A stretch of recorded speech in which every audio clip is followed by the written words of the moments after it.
Yes, Wednesdays wouldn't be the same anymore without a bit of Championship Rugby League with me old mucker, Mr. Lingard. How are you, mate? I'm very well, mate. Yourself? Yeah, I've never said this, but your little jingle, it's growing on me. You know what I mean? I just found myself doing a little bit when it quite tell you, it's growing on me, your jingle, I have to say.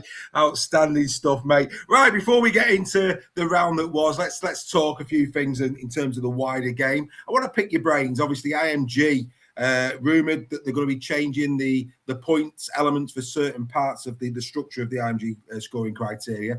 One of them is performance. Performance is going to get an extra point. I'm comfortable with that because, yes, we need to make sure that the game off the field is well maintained and all of that.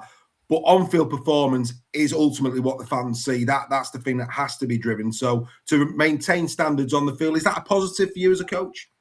Yeah, I think it is. I think there were always that.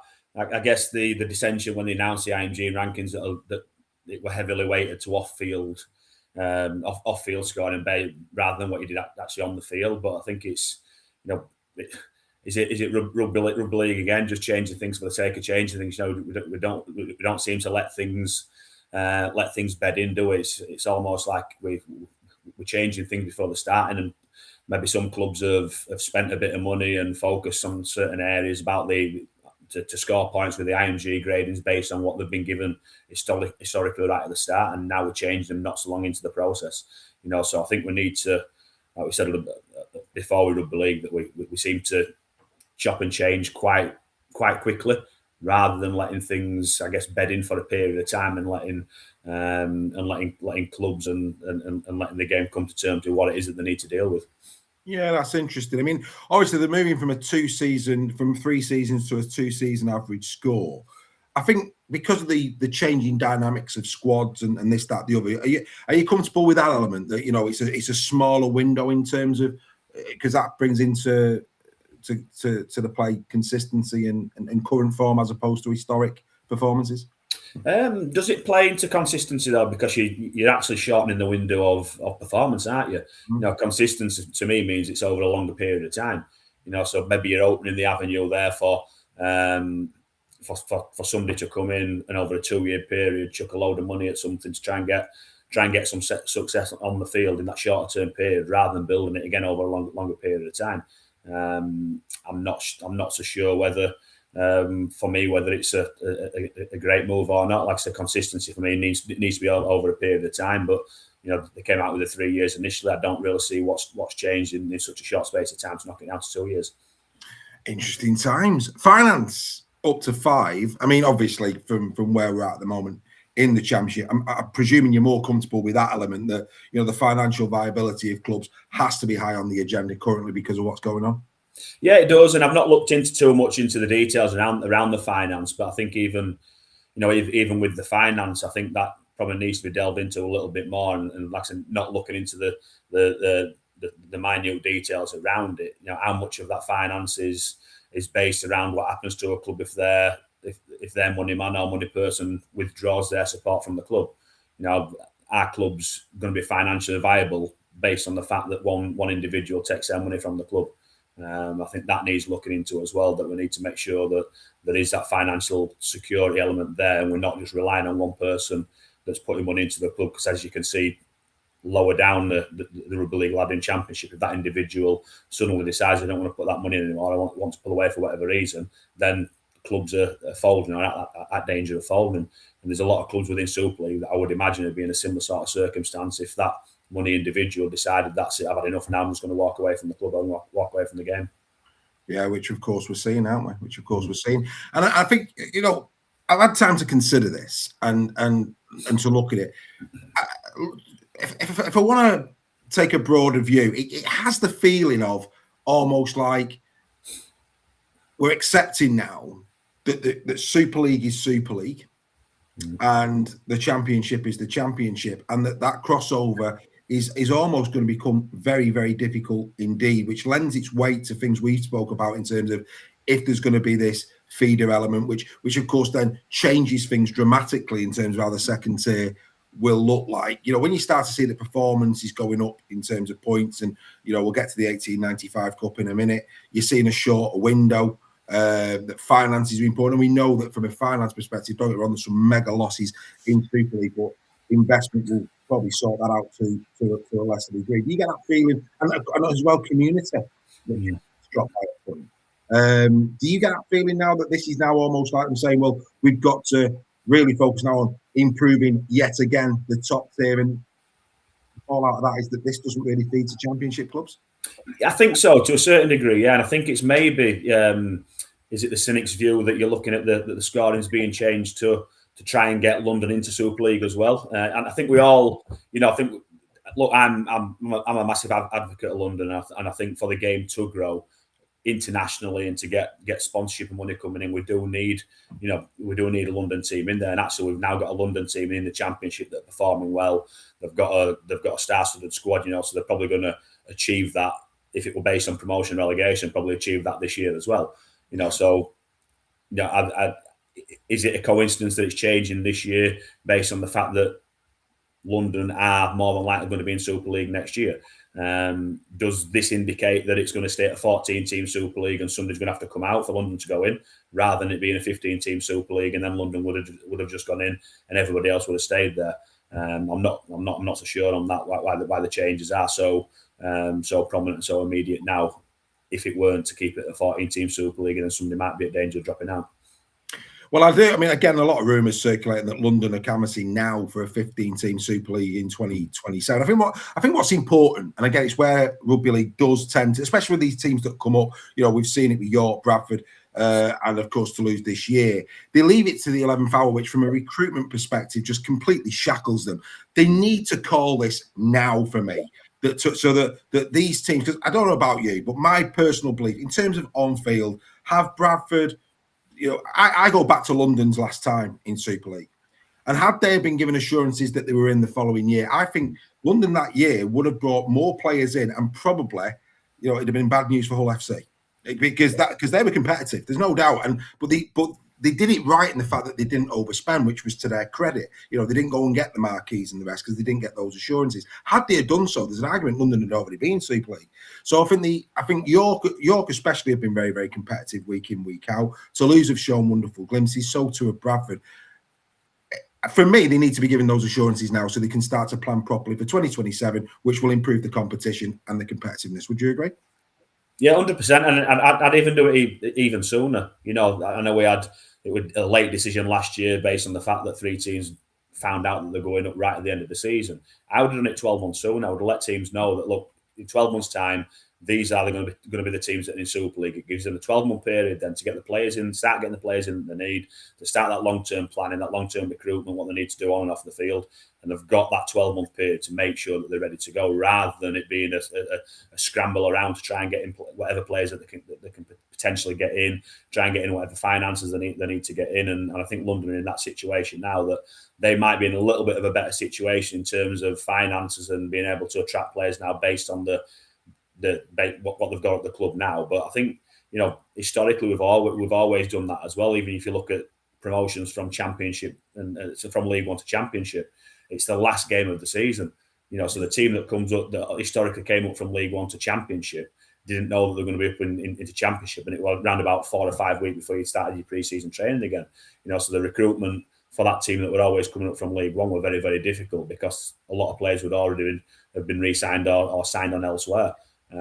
So there's always an element to that with the natural promotion relegation. But when it's something like it is now, where it's done on ING ratings and rankings, then I think we can certainly do it a lot earlier to allow that team who's coming up to have a longer period to make sure that they're either financially viable and ready to go up, or structurally ready with the players and the infrastructure that they need. Yeah, I mean, that is a really interesting concept in the fact that, so for example, I think probably a year lag might be a little bit too long. But I mean, if, for example, they're going to give a license for 2027 and there's a team on, everybody's talking Huddersfield at the moment. So let's take Huddersfield as case in point. If Huddersfield are in Super League next year, they go to 15 and Huddersfield remain in. Huddersfield, for me, should be given certain criteria that they have to meet by June the 30th. And if by June the 30th they haven't met that criteria, it's like, well, they make that decision: are they there the year after or not? And they tell them, like you say, they tell them early, which allows them then to put their players up, because anybody who comes up, or for example, even if it was to reduce to 14, they will have crown jewels in there. George Flanagan would be a case in point. Players of quality that they know. Well, we can't afford them in the Championship. They don't want to play in the Championship, but we can. So that little bit of a window, as you say, both for the teams that are coming up, but also any team that's in jeopardy.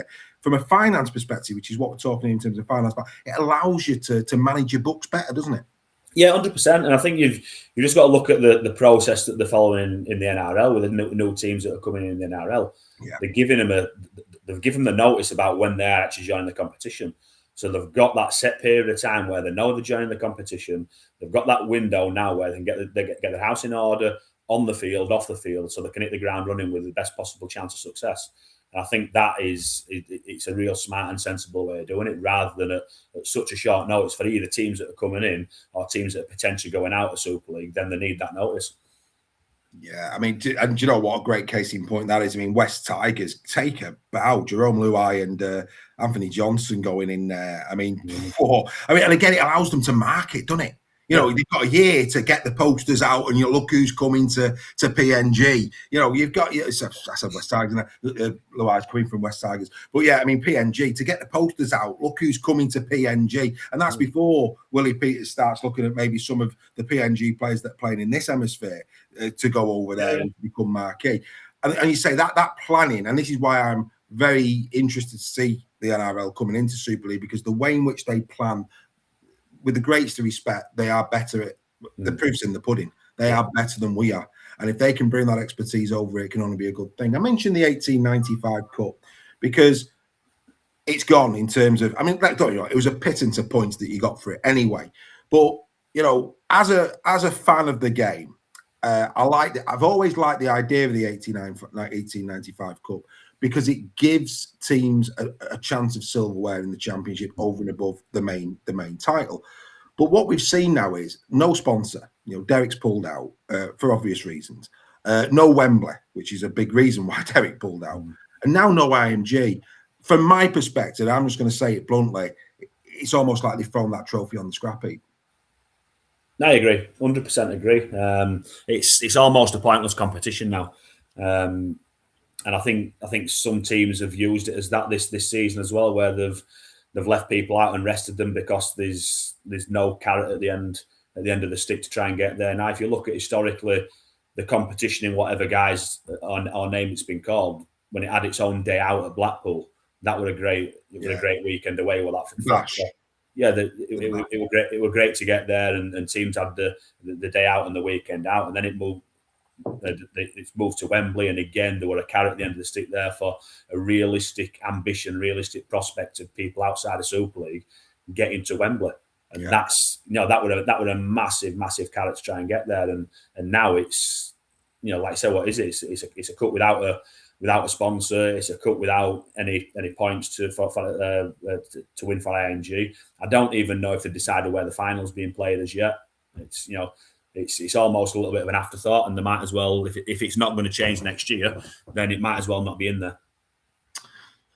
Great shame. Anyway, let's try and talk a little bit more positively, because your Sheffield have made the decision that they're going to merge with Sheffield FC. You mentioned this in terms of the ground. You've hinted at this before, but of course it's gaining pace. And this weekend, for those Sheffield fans who don't know yet, and I'm sure you do because you'll be keeping very close to your club, you're actually doing like an open day down there for them to see the facilities and to ask you, the board, and players any questions you want. It sounds like a really good event if you're a Sheffield Eagles fan. Gets you close to the club, gets you close to that decision-making process. For people who aren't close to Sheffield Eagles, as somebody, of course, who's head coach, why is this move so important to the long-term viability of Sheffield Eagles, Craig? Yeah, I think there's a number of reasons, and I know it's had within Sheffield and within Sheffield Sport. I guess it's been a little bit controversial to a certain degree that we're moving away from the Steel City Stadium or whatever name it's called now, but we're moving away from there down to Dronfield to the football club. And there's a number of reasons for the club why we're doing it. First one is the reason why we're doing it now is the tenancy agreement we're up at where we were currently playing. So the negotiations were needed to be happening with that one as well. Financially, it was costing a lot of money for the club to play. I think it ran about £7,000 a game to play there. We were restricted to a certain degree about money that we could bring into the club on match day through food outlets and wet sales and all that sort of stuff because of the outlets that were already there as well. The football club and the owner at Sheffield, he's on board at the football club as well. So it made sense from a financial point of view to double up and go to the football ground. From a player and recruitment point of view as well, we're actually back onto grass. So there's a lot of teams in the situation we've been in over the last sort of 4, 5, 6 weeks where we've been really struggling with bodies and losing people through injury. There's certain clubs in the Super League that won't even entertain sending any players out who train on 4G or even play on 4G as well. So we're restricted to a certain degree about the pool of players that we can potentially have access to. We've lost a number of players this year due to injury. Has that been a result of playing on 4G? I'm not 100% sure. I know there's studies out there that can contradict one argument to the other, but actually going from 4G, training on 4G to playing on grass, or training on 4G to playing on grass, and going from surface to surface can have an impact on the on your recovery and your performance as well. So we've actually now moved on to training on grass in preparation for us moving to playing on grass as well. So there's a number of reasons why. I think that there's a lot of work that's gone on at the ground as well to get it up to scratch. They've put some more seats in there. The changing rooms have been done out as well. There's a new gantry there. The field's now being looked after. So hopefully when we get down there, the first game we play is actually London at home. It's going to look real nice, and so hopefully this weekend's going to be a real positive one.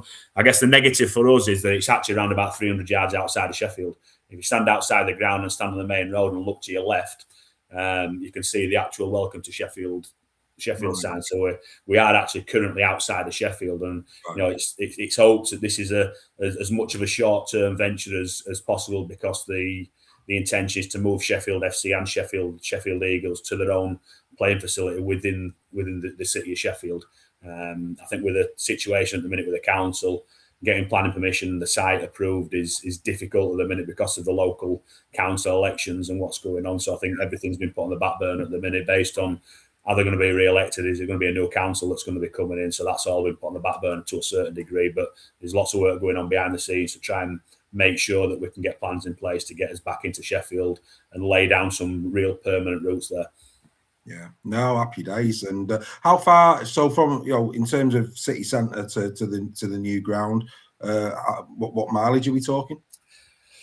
Oh, we have my sat nav on. I think from where we currently play, I think it's round about 7 or 8 miles. I think. So it's not that's nothing, is it? And if with the intention of coming back within the city limits of Sheffield, if it makes sense financially, certainly from a playing perspective, that was interesting what you said about the loan system and Super League clubs being reluctant to give Sheffield players because of the surface that you play on. That again adds weight to the real nervousness around these 4G pitches. I mean, because that for me is a real clear indicator in the game that 4G at the moment is something that the rugby league clubs do believe could be a contributing factor, because they're making that as the reason why you can't have some players. Yeah, 100%. You speak to some Super League clubs and they want to know what surface you're playing on, and they know that Sheffield currently play on a 4G pitch. Yeah. So straight away, when we're asking clubs if we can, what access can we have of their players, it's you playing on 4G. We don't want our players on 4G. A lot of clubs now don't train on 4G. A lot of the training facilities that Super League clubs have got, it's grass facilities. So. They're making that decision. I know when Brad Arthur came over to Leeds, he made that decision straight away to go train back on grass, and none of their players can go and play on 4G. And obviously they drew witness in the Challenge Cup and had to play on 4G, but that's something you can't get away from. But there's certainly a lot of Super League clubs now that don't want their players on 4G. No, absolutely. And I'd tell you what, you talk about Bad Arthur, if you've got, when you're in the car, mate, make sure you listen to Super League Raw Weekly. We did a big 20-minute section on Leeds Rhinos and their season thus far. We compared and contrasted it to going back to 2023 and their slow but sure emergence back up to being a competitive team. It's a very, very good listen. Right, let's get into the championship that has just gone. It's a logical start. Let's get it out of the way. London Broncos, 70 points to 10 winners over Gould. London go marching on. Another 2 for Maria, takes him now to 13 for the season. The top try scorer is still in the championship. A very straightforward afternoon for London. Yeah, it was. I think we expected this one. I think we anticipated that one.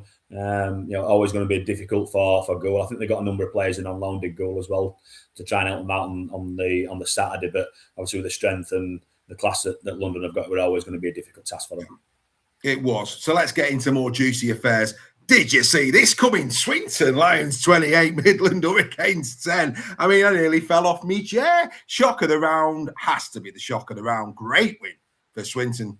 Brilliant. Yeah, fantastic. I don't think we anticipated that, did we? I don't think many people would have done as well. And it's a huge victory for Swinton. First victory of the season, backing up the draw that they got the previous week against Keighley, so they're full of confidence, and they've got an interesting game coming up this week as well, haven't they? So that'll be good for Swinton. But yeah, I think I saw some comments from Mark Dunning after the game about the lack of game time that they'd had, the lack of consistency of game time they had, not playing for 2 or 3 weeks as well. So that stop-start nature of the weeks off, especially if you get a week where you should have been playing a team that's now not there. All the games have had to be rearranged as well. So it's that's maybe a contributing factor for Midlands, but no, certainly didn't see that one. Well, I mean, having watched significant parts of that game, I think the main concern for Midland is I thought their goal line defence was pretty poor. And that will really concern him. And credit to Swinton. Swinton got themselves in good scoring opportunity. And they clawed for every inch to get over that line, to quote Mr. Al Pacino. They did it really, really well. But if you're a Midland Hurricanes, part of the Midland Hurricanes staff there, you're looking at that going, we have got to be better on our goal line D. Yeah, and I think just going back to Swinton, I think where they've benefited, I guess, from North Wales' demise a little bit is they've got in some experienced players now. We've always said about Swinton at the start of the year that they got a lot of enthusiasm, a lot of young people there, but they probably just needed a little bit of experience just to get them around the field and get them through some tough times. And certainly over the last couple of weeks, where they've had the opportunity to bring some experienced bodies in and fatten out that squad depth, it's certainly shown over the last 2 games that they play, getting 3 points out of 4. Absolutely. And like you say, you look at the team, it was completely different centre partnership. They brought in Kieran Taylor, they brought in Morley Samuels, of course, Patrick Ovan on the wing, and of course, Josh Eves at hooker, who got himself a try as well. So, 4 players brought in, 4 players straight into the team. And again, that'll be really encouraging, won't it, for Swinton, in the fact that those players have come in and settled really quickly. Yeah, definitely. A lot of them players will have played with each other as well, either previously at Swinton or at other clubs, so them combinations or that knowledge of each individual will already be there. Yeah, I mean, as good as it got for Midland was the Lewis Ellis try. I mean, what a lovely line from a halfback that was. I mean, he cut back. It was a lovely line. Had the defence all ends up. It was a cracking bit of skill. So, but yeah, Midland, wow. I mean, just they've been on a crest of a wave. They've I think it was 6 in a row in the league going into that for Midland. Yeah. Yeah, wow. There'll be a shock. It'll be, I'm sure Mark Dunn will be looking at bouncing back very, very quickly. I'm sure he will. But well done, Swinton. What a story. Outstanding. And another story as well. Keighley 29, Halifax 20. I mean, Halifax now have lost 3 in a row. So concerning times there for them. Lost to Oldham, lost to Widnes. Now they've lost to Keighley. Again, I think we went Halifax on this. Emmanuel Wayne, of course, people remember Emmanuel Wayne from his days in London. Off the bench, 2 tries, really solid game. Well done, Keighley Cougars. Yeah, it's a massive victory for them at home. Is that one? I think they'll be smiling. It's not often they get a victory over the rivals at Halifax, so they'll be buzzing with that one as well. I think it was much needed for them. They've had a little bit of indifferent form recently of Keighley, so they'll, again, similar to Swinton with the draw against Swinton and their victory, 3 points out of 4, they'll be pleased with that one. I think Halifax maybe just struggling a little bit, bodies wise. We know they're getting people on the field, but I know myself over the last sort of 4 or 5 weeks how difficult it is when you're working with such a small group of fit players that you're constantly using them players where you can't rotate them out, you can't give them a bit of a rest. You've probably got people that are playing longer minutes than they ordinarily would do, and having to do that, probably playing 70-75% fit as well. So you rotate in the same bodies, and it eventually takes its toll, and you can't get them combinations in there in training as well. You're relying on people coming in alone. So the bodies that you're actually getting on field on training, you might be training with 12, 13, 14 bodies on the field, which is very, very difficult to get some sort of, consistent and meaningful training sessions. Yeah, absolutely. But like I say, we've got to give Keith with the due, haven't we? That was a hell of a score. I don't think either of us saw that one coming. We thought Hunslet Workington was going to be an interesting game. I think we had home field advantage. I think so. Maybe Hunslet would be all right, but again, another brilliant. I would say this is second only to that Swinton result. Genuinely, 38-6 Workington Town. Take a bow, and Jake Carter at scrum half. A brace of tries, 7 from 7 with a boot. What more do you want from your 7? Yeah, I've watched that game this morning. We play Workington this week, so I've watched that game this morning, and I thought Workington were outstanding. I really did. I thought both halfbacks kicked really well and controlled the game really well, and I thought they were well deserving of the victory. Hunslet missing a few players themselves. Billy Jowett not playing, Eddie Batty not playing. They lost Lee Gaskell to an hamstring injury during the first half as well, so that will have disrupted them. But taking nothing away from Workington, I thought they were outstanding on the day and fully deserved the victory. Yeah, completely agree. Well done to Workington. Right, let's get to your game. Widnes Vikings 16, Sheffield Eagles 12. Widnes at the moment are in a great run of form. They're up to 16 points now. Which is they're not second, but they're joint second in terms of points. Of course, points difference is getting in the way. They're in great form, and of course, got off to an absolute flyer against you. But back you came. Which again is a real positive. Your team grinded; they got themselves back. Your first try from Miller, I thought was lovely left to right play. The second one was just individual quality. I mean, the way he jinked back inside was fantastic. And at that point, 12-10, you're probably thinking, hey, we've survived an early scare, and you'd probably at that point be backing your boys, thinking we're going to go on to do good things here. Yeah, I thought, like I said, the first 10 minutes of the game were 10 points down, and after the previous 3 weeks that we've had, you're sort of wondering where it's going to go. Is it going to be another game where you're conceding 30 or 40 points, or is it a game where they're going to come out and have a dig? And the players had a meeting on Friday themselves. They called it themselves about, and they wanted to just have a chat with each other about over the last sort of 3 or 4 weeks or so. We've lost that fight or that determination to scramble and be desperate, which we'd had at the start of the season, and it's there's been no fallings out. There's been nobody upset. It's a great group of players that we've got, and the players said that themselves, that there's no reason why it's changed.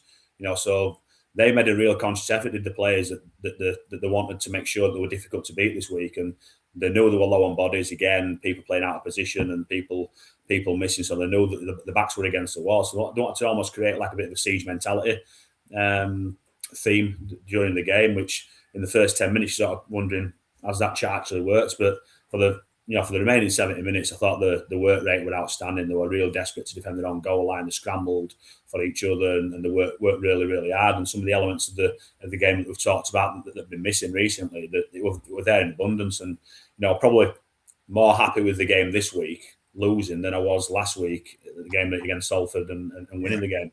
Because we showed a lot of fight, and again a lot of resilience to adversity in the second half. We were 12-10 up, and we lost 3 people at the same time due to HIAs, both halfbacks off the field. So we had 3 hookers on the pitch at one point, and 2 middles in the back row, and people playing all over. And we came through that 10-15 minute period there where all 3 were off the field, and we didn't concede a try. Unfortunately, Kai Morgan got stood down on the back of his HIA, and we finished the game with just 1 halfback. But we showed a lot of real good promising signs in that, just more attitude based. How important? I mean, I think I believe in life, whether you're in industry, whether you're in professional sport, I think sometimes critique from your peers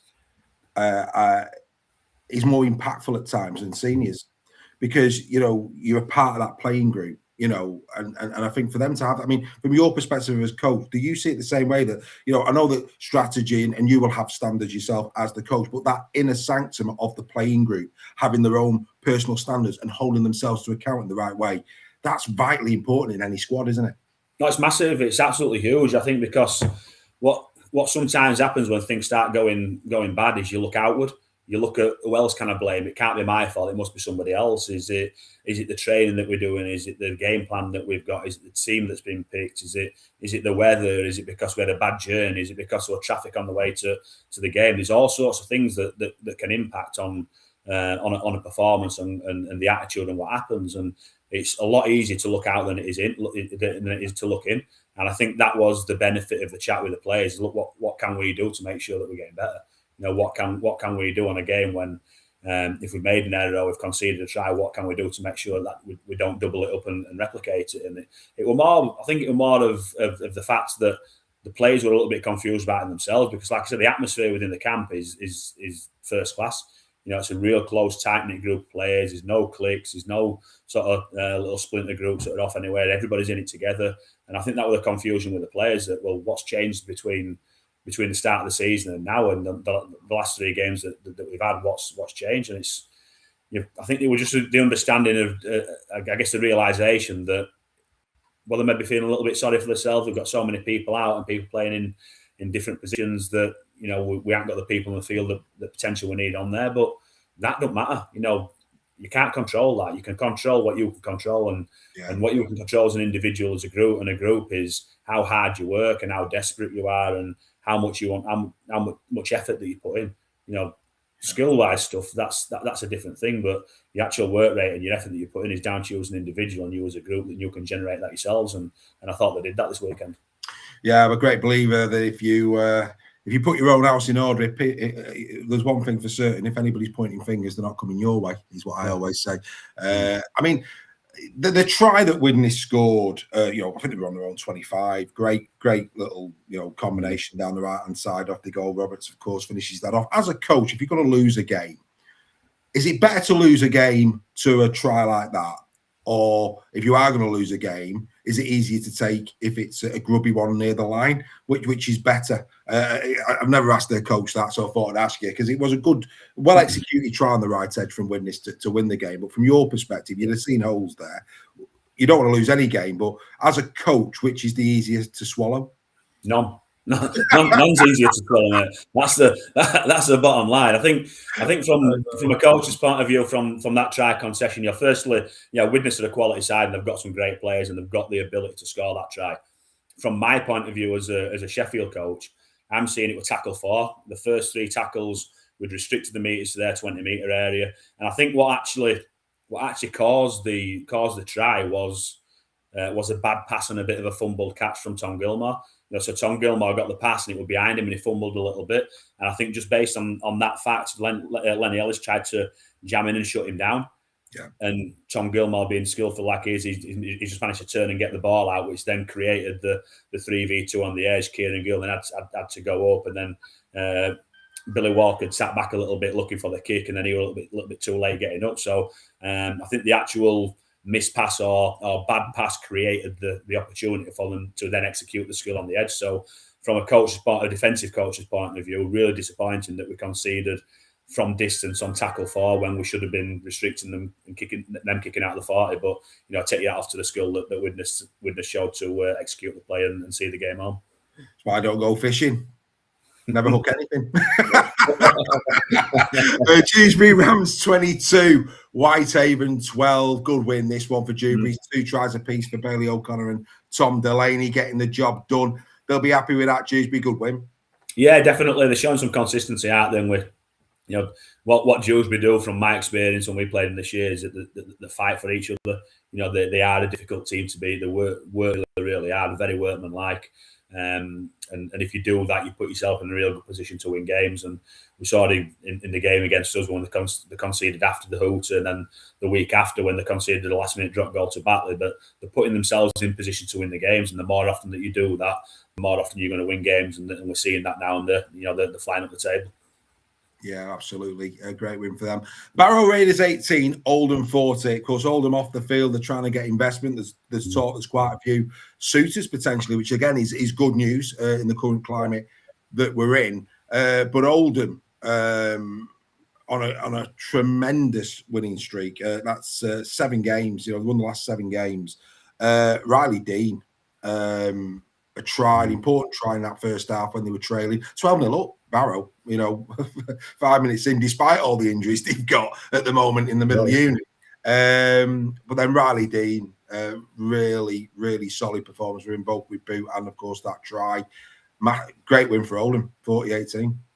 Yeah, huge. And as you say, hopefully, fingers crossed that everything's looking a lot more positive off the field for Oldham now. And hopefully they can get themselves sorted financially and certainly for the Oldham supporters, that it's hopefully not going to be a fire sale of players that we're maybe expecting of people jumping ship and maybe teams coming in and picking up players out of that team to try and strengthen theirs as well. So hopefully that's all sorted now at Oldham and they can continue to go from strength to strength. And yeah, I think did the conceding on the 3rd or 4th play of the game, Oldham. I think the first set of the game that Luke Cresswell scored. And I think, like you say, as always, Barrow may be struggling for a few players in the middle part. When you've got a team as strong and as skillful as what Oldham is, that skill's going to pay off in the end. I'm on to my 2nd game today. I'm watching the Workington Oldham game from the previous week as well. I think Oldham were 30 points up after 20 minutes, and just showing how cohesive they are and how strong they are through the middle on edges as well. And when they click, they're a very, very difficult team to beat at Oldham. And so hopefully for the Oldham fans that they can keep that team together between now and the end of the season and have a real good dig and push London as far as they can. What's frightening, about Oldham is the points that they're putting on the board. 48 up against Midland, 36 against you, 44 against Hunslet. Rochdale, they were over 30. Massive win against Workington, they were over 70. And all of that combined, they're 2nd. So it's not only the winning streak, but those points differences have really kicked in for him. And they're now in 2nd. So, and again, if you're looking for investment, if you're looking for somebody to take a punt for the dream, that's how you do it. You get some results on the field. You sit in 2nd. It's a far more attractive proposition, isn't it? Oh, it is, yeah. It's like I say, when a team's winning, they're flying up the table and they're sat at the top of the table. But playing the sort of rugby that they are as well, it is a real attractive proposition. And I guess the Oldham are another club that'll be looking at the IMG rankings. And did that have an impact on the decision from Bill Quinn? I know it was health related as well, but did it have an impact on where they sat in the IMG rankings or the current IMG rankings? Will that change? Will they benefit from some of the change? I'm not 100% sure, but certainly if they keep performing like they are doing, they'll benefit from the on-field performance scores. Yeah, absolutely. And then, of course, the final game, Newcastle Thunder back to winning ways. Nikhil Williams, of course, I think Nikhil Williams has been playing well in Super League when he's been called upon from Mark Applegarth. He was back for Newcastle, scored a couple of tries as well. Good player. I like him a lot. So I think when you see a player attribute themselves that well in Super League, when they do drop down to the Championship, you do expect them to lead from the front. You do expect them to be that leader on the field and to produce a performance. And Nikhil did exactly that. Yeah, like I said about Jimmy Beckett last week, that when you're dropping down from Super League, what you want to see is that player to be one of the best players on the park. And Jimmy did that for us, and that meant he got back into the matchday squad at Castleford. And like you said there about Nikhil Williams, that when he drops down from Super League, he's then got to be one of the best players on the field to make sure that when the opportunity arises, then he's the first choice to go back into that team and play in Super League. And he has got that quality. He's always had that quality as Nikhil, and he's developing now and he's benefiting from playing within Super League. And when he drops back down to Championship, he's showing the quality that he has. And massive victory for Newcastle. 100%. Well done to Newcastle. So the top, obviously, you're still there, mate. You're still in the playoffs. It's getting tasty. That playoff place. But like I say, London's still leading the league. Then it's how many is it there? 5 teams on 16. Is it 5 or 4? 4 teams on 16 points. Oldham, Newcastle, Barrow, and Widnes now off their great run of form. Midland now dropped down. They're there on 15 points. Then it's Donna, Dewsbury, Sheffield, and Keighley at the moment in those playoff positions. Currently. Right, let's move ahead to this weekend. Kicking off on Saturday at 1 o'clock. 1 o'clock kickoff. Rochdale Hornets taking on Newcastle Thunder. Let's be fair. Newcastle are on a great run. But that win from in terms of Rochdale, of course. Sorry, not them. I'm thinking of Keith. They lost to Dewsbury, didn't they? You do feel at the moment that this again, even though they've got home field advantage, you'd expect Newcastle, wouldn't you? Surely. We're not going to you would, but I just want to caveat this that anybody watching this, if I'm tipping your team to win or tipping your team to lose, just look at the results of the last 2 or 3 weeks, and we've obviously got no idea what we're talking about. So I think we're just filling a little bit of time here, aren't we? Well, wait, mate. What we're doing is we do exactly that. It's a bit of fun. That's all it is. We haven't got a Scooby-Doo, and actually, as we've said throughout this show, I mean, God, we were back in Hunslet last week. We were back. We were back in Midland. Like, what do we know? It's just a little bit of fun. In fact, it's an opportunity to just tell people what games are going and which ones we think, more importantly, could be barnstormers, which is what we do every week. Unlikely that Goole North. Well, I've not heard that Goole North Wales is going ahead of you. No, I've not. I can't see it. I can't see it going ahead, to be fair, and I'm not sure what the situation is now, whether there's anything official that'll be coming out before the weekend or not. But it's not looking good. No. We then go to this one, which is interesting. This is an interesting game. Halifax Panthers against Dewsbury. Halifax at the moment, on a bad run of form. Dewsbury away, so Halifax back in front of their own supporters. This is a 3 o'clock kickoff on Saturday. Your thoughts? I mean, I'd have been saying this if it weren't for last week's results. I'm probably sitting here this week going, I'm quite fancying this. This feels a good game. But Halifax are going to have to improve, aren't they?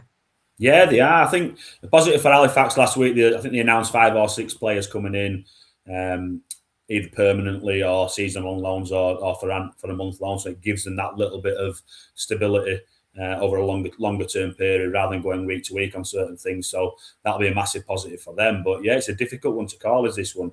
As you say, Halifax have lost 3 on the bounce now, and Dewsbury climbing up the table in 8th position now. So they'll be fully confident. Will Dewsbury how they're playing. As I said, they're a team that compete. They're a team that go for the 80 minutes, and they're a team that are very, very difficult to beat. And they've got a little bit of quality as well within their team of Dewsbury that can have match-winning moments. I think Danny Addy's been a massive signing for them, just giving that experience in the middle of the park and that leadership as well, and a little bit more grit and determination in the middle unit. So I think it's a real tough one to call, is this one, and you'd maybe just side with Dewsbury based on the current form. Yeah, it's going to be interesting. That's going to be a very, very interesting game indeed. The next one, again, I'm finding this one a difficult one to call. Keighley against Batley. I think the thing with Keighley, I mean, great win against Halifax, fantastic win against Halifax. The week before, a couple of weeks ago, they beat North Wales for obvious reasons. A bit of that at play, but a very, very comfortable win. It has to be said. This for me is a step up, certainly from North Wales.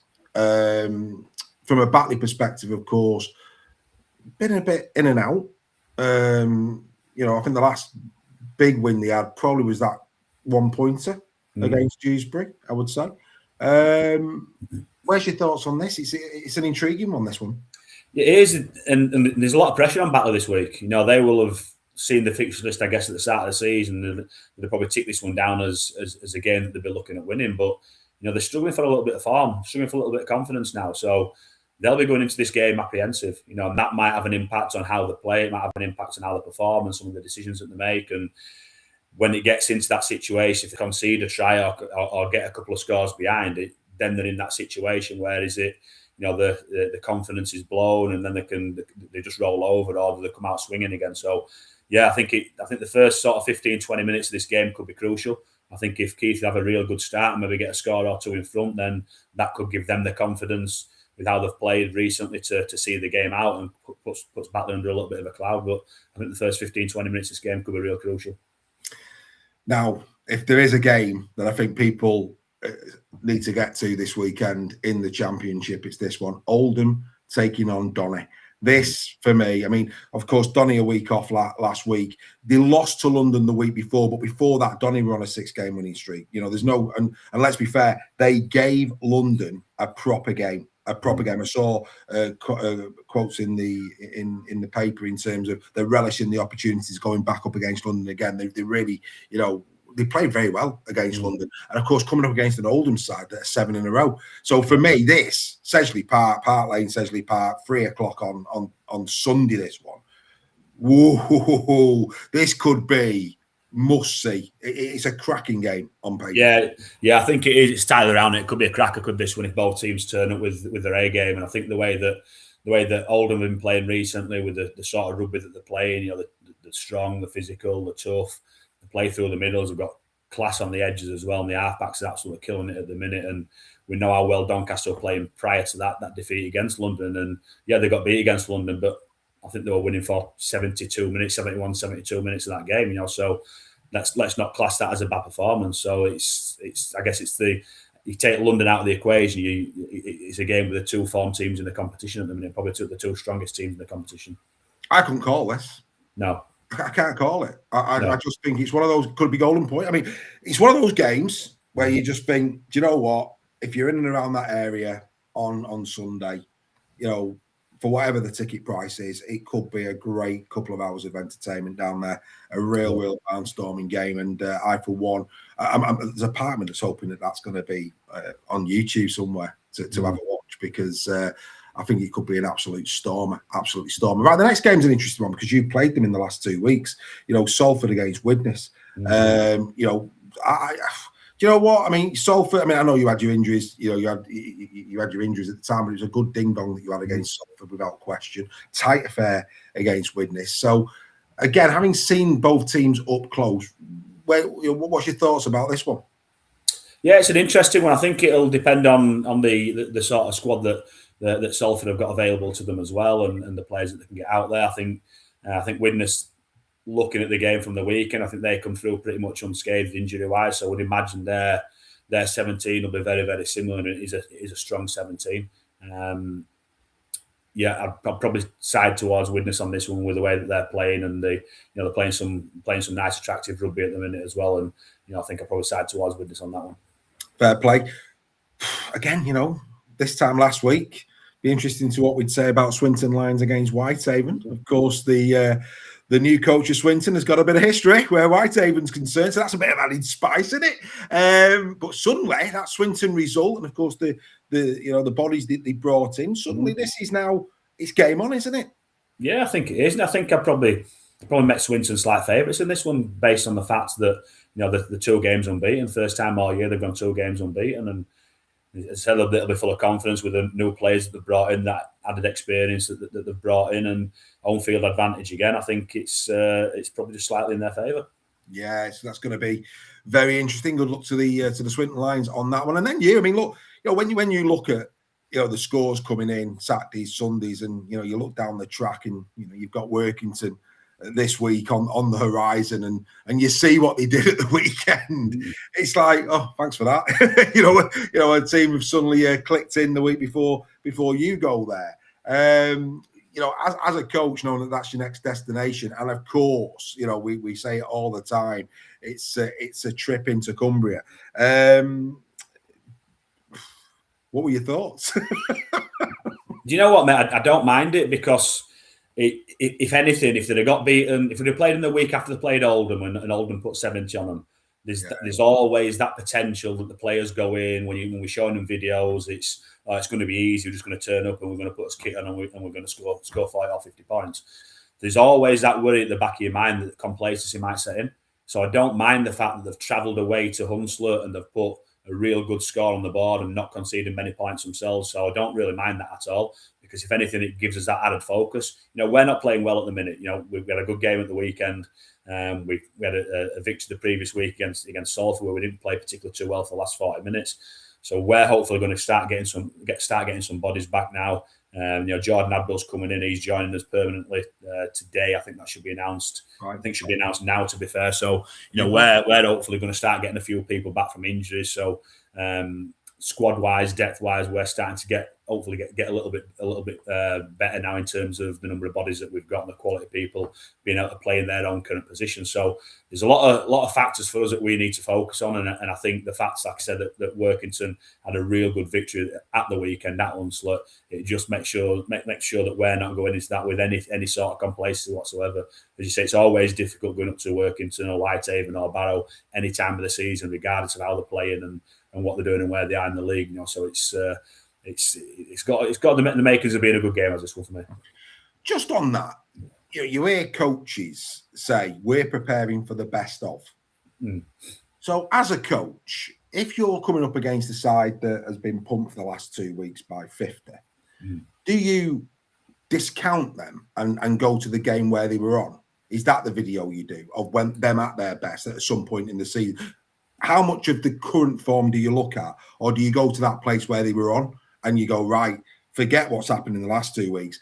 4 weeks ago they played, and look at how they played. I mean, am I talking rubbish, or is that something that you do?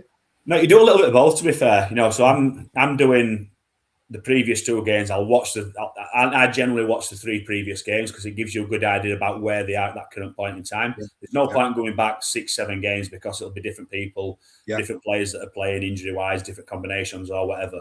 So I generally watch the previous 3 games, and you get a decent feel about where the team are, what sort of combination it's going to be, what sort of 17 they're going to pick based on how they've played and who they've got available. So it gives you a bit of an idea about what you're going to get. There's no guarantee that's what you're going to get, but it gives you a little bit of an idea based on watching the previous 3 games. And certainly defensive wise, I don't want to show them a huge amount of the stuff that they did against Oldham, but I need to show something to our team because we need to try and expose them in the same way as Oldham exposed them, and show how they got exposed by Oldham. But I also need to show them the previous week or the next week as well where they defended well, so some of them frailties and deficiencies might not be there. Likewise, if they've not scored many points against Oldham, there's not a great deal of point in me showing a huge amount of the attack there, but I can show them some shapes and say, well, this is one of the reasons why they didn't score many. It's because Oldham did this to them. They took the line speed were good, or the ruck control were good, or on an edge they went and killed, or on an edge they were nice and patient, let the play unfold, and then when they were man on man, they went and killed. So there's elements and little things that you take out of each game. So as you say, you have got to prepare for the best. So you've got to show them some of the areas of the games where they have been very, very good, but you've also got to show them some of the areas where they've been exposed at times as well. Fantastic stuff. And then finally, London Broncos take on Midland. Midland, of course, will be bruised off the back of last week, and rightly so. But in the same, because, I mean, again, I wouldn't put Midland in the dongy bracket quite, but Midland will want to go out there and compete. I think that's fair to say. And everybody would expect a London win. Of course they would. But from a Midland perspective, one, they're going to want an improvement on last week, certainly defensively. And they're going to want to compete, because I think for where they're currently at as a club, it's right and appropriate that they should feel that way. Yeah, definitely. They've got some great victories this year, and they're sat very, very high on the table based on how they've played and how they've performed. And they'll be looking at finishing as high in the table as they possibly can and maintain the position that they've got. And there's going to be weeks where they're going to have games like last week where they've lost a game that you would expect them to win. But then there's a game like this weekend where everybody's expecting London to win, like you said, quite rightly. And it's now the little wins that you can get out of this. What do they need to improve from what they did wrong last week? And if the goal line D weren't great last week, then is that a focus from this week that they don't concede any tries on goal line? So they'll be looking at the little victories for not necessarily this game. I'm not saying that they're writing this game off at all, because as a competitor, as a coach, as a player, you go into every game knowing that you want to win and you're trying your best to win. But there's also that realism there that London are flying out at the top of the table, and the likelihood of you getting that victory might be a little bit less than in other games. But they'll be trying to prep now for the next 2, 3, 4 games on the back of getting better from last week. Yeah, absolutely. We wish Midland well, of course we do. So let's just recap. Saturday, Rochdale take on Newcastle Thunder, a 1 o'clock kickoff there. Sunday, only one game kicks off at 3:30. That is that one we just spoke about, London against Midland. Then 3 o'clock kickoffs, the traditional 3 o'clock Sunday kickoffs in the Championship. This Sunday, Halifax taking on Dewsbury, should be a good game. Keighley Cougars, Batley, intriguing. Round Game of the round, brilliant. Oldham Doncaster, what a match that could be. As local a rivalry as Widnes can get in the Championship, they are off to Salford. Swinton, can they make it 2 from 2? Oh, who knows? They go up against Whitehaven. Workington host Sheffield. Should be a great round of Championship Rugby League, and we get to do it all again, same time, same place next week, because your Wednesday nights now just wouldn't be the same without Mr. Lingard and Championship Rugby League. Craig, good luck down there in Cumbria. Hopefully, Mr. Abdul can manage the game well for you on those pitches. Fingers crossed. Absolutely. From both of us, enjoy your Rugby League. We'll be back next week. Bye for now.